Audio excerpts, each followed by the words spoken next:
So we're finally at the finale of the series, and it's been a hell of a ride. I would purposely make the finale noticeably longer like I did for LEGO Star Wars The Complete Saga, but it simply wouldn't be as easy since the characters in the finale of that series are much more easy to talk about compared to the ones you see here. So because of that, the finale will be at a normal time. Anyway, I'm starting the finale by finishing something I started in the last part. Wilhelmina. I chose her beginning outfit as the best because, well, it's the OG. It's the most glamorous, the most pizzazz. The hair is as inaccurate as could be, but hey, it's Wilhelmina at her finest in the spotlight. The rest of the movie, she's in the spotlight in ways she wasn't fond of, but as I've said, she probably liked it still.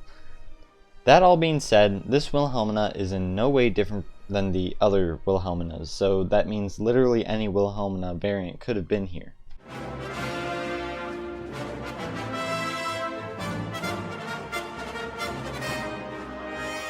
Remember when I said a couple parts ago that Short Round will not be the last you see of the Short Boys? Well, here's the last you see of the Short Boys. And as you might or might not have noticed, most characters at this point in the series have 2 or more abilities, as many in the previous parts only had 1 or none. So having 2 abilities is exactly why Maharaja is this high in the list. Because not only is he a short boy, but he's also a thuggy. And that means he's also the last thuggy in the series as well. So reputation for the thuggy cult ends here.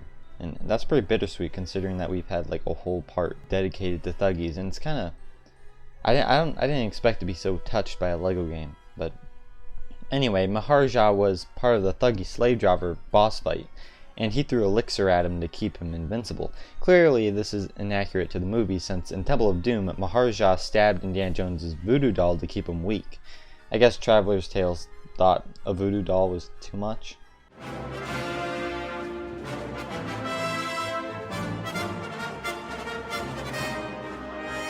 Now we're on to the final indie girl of this game, ELSA. ELSA is this high on the list because she too has an ability other than high jump. She also has the academic ability. Now before you say, but Wilhelmina has the glass breaking ability and that's exclusive to her, why place ELSA higher if she has a more common ability? Well, let me explain. Wilhelmina's glass breaking ability barely shows up compared to the academic ability. The academic ability is used in all movie campaigns, while the glass breaking mainly shows up in Temple of Doom. In addition to that, there's another ability we haven't covered yet that destroys glass too, so Wilhelmina isn't as needed. You only really need Wilhelmina in story mode. ELSA, however, can be useful elsewhere. The officer ELSA has the best design of the 3 ELSAs in my opinion, but she's ranked last because she doesn't have enemy access. Yes, I placed her last because of that alone. Yet Indy's lame-ass army disguise was good enough, but ELSA's she's an actual officer, and that doesn't work?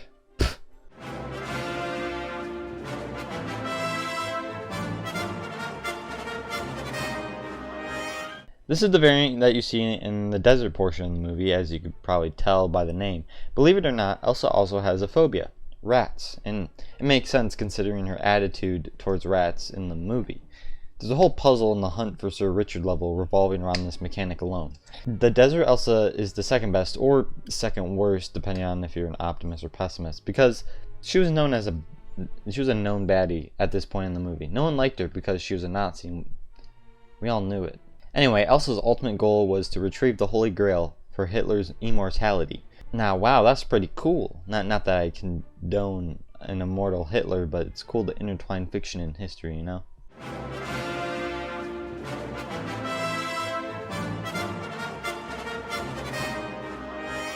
Ah yes, the final ELSA we have to cover, and you know, it just feels good when you can just check something off the list because like you got done and there's some kind of power to it, like a drop of dopamine or something. I'm kind of feeling that with this ELSA, as well as the series as a whole. Not only is this the last ELSA, but it's the last woman character, and also the last character in the series with the academic ability. It's crazy to think about that considering there have been episodes devoted to the academic ability.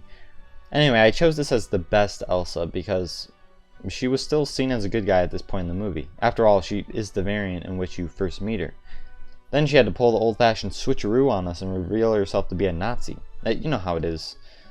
I guess when you have to disguise yourself as the opposing team to gain intel. It's called like espionage or something like that.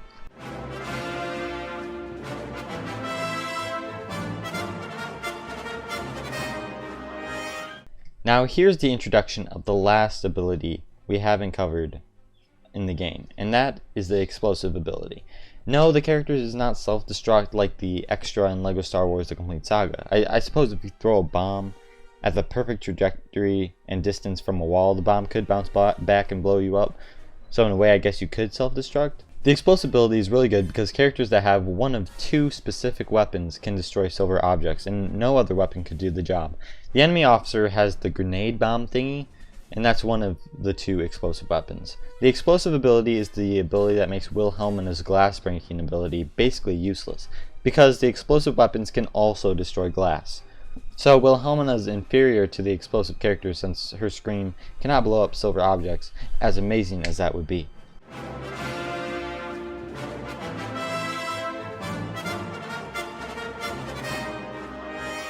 These dudes are the exact same as the regular enemy officer, just in a tan uniform.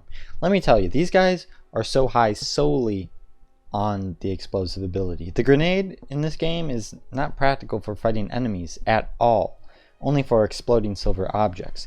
That's not to say they're bad to play as, because they are pretty useful. I mean, they have enemy access, of course, and that's needed a lot. In fact, enemy officers are usually the guys you need to kill in story modes so you can nab their hats to bypass the enemy access station. Real talk though, why does the guy at the enemy access station not care about anything as long as you wear the proper hat? Like, take Indiana Jones for instance. He has a shady outfit as it is, but you let him through if he's wearing an army hat. For all we know, that's an American military hat, but it'd probably still work because that guy at the station's just dumb.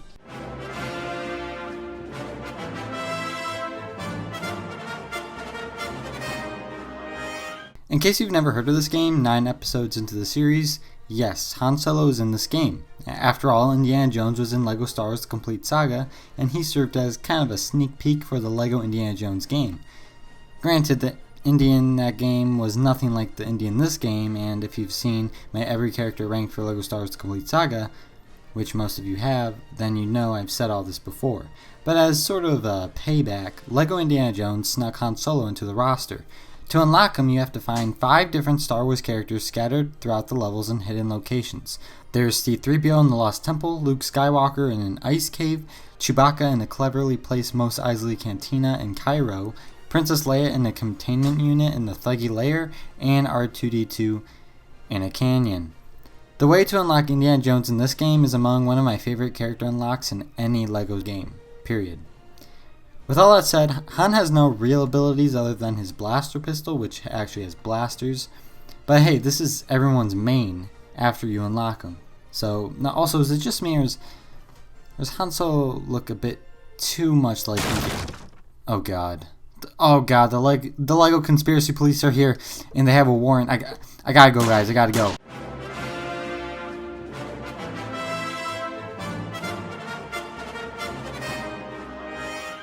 Hey fellas, I'm now recording these last 2 segments in the LEGO prison for several accounts of conspiracy. Anyway, the last 2 characters in the game are the same aside from the uniform colors. So with that said, I'm treating this as my number 1 segment, and the actual number 1 will be my plans going forward after the series. So here he is, guys, the best character in the game. As you could probably tell from the name, this guy has a bazooka, the second of 2 weapons that possess the explosive ability. The hand grenade was explosive, but the bazooka is better in every aspect. You can fire bazooka rockets way faster than throwing the grenades. Also, the bazooka is easier to control. One bounce off the wall with a grenade and you could accidentally commit suicide. The bazooka blows up on impact, so even if you miss, it's of no cost to you. Additionally, you can take out enemies far faster than any other character in the game. That's really why the Bazooka Boys are at the top. They are unbeatable.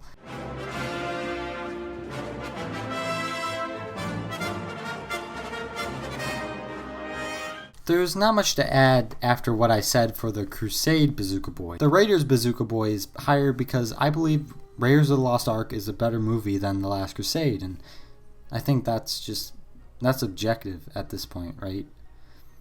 Besides that though, the series is pretty much done, and I want to take this time to share what I plan to make. I do have another Every Blank Ranked set up to go, but it's not a LEGO game, and I doubt many of you have played the game since I received the game in pre-alpha for pre-ordering another game on Steam. The official game isn't released as of now, but I'm still going to make a video on the pre-alpha. In fact, the Every Blank Ranked will consist of 2 parts, the Every Blank Ranked itself and a special tournament video that would determine the placements. But that's all I can say on that though. I do want to do a few LEGO late reviews for anyone who remembers those, and I do have another series I'm going to do for sure, and then there's another series that I want to do, but it's totally like unlike anything I've done, so I'm still debating on it. But of course you can look out for the supercut of this series that's coming soon. So yeah, with all that covered, thanks for sticking through with me in this series, and yeah, adios.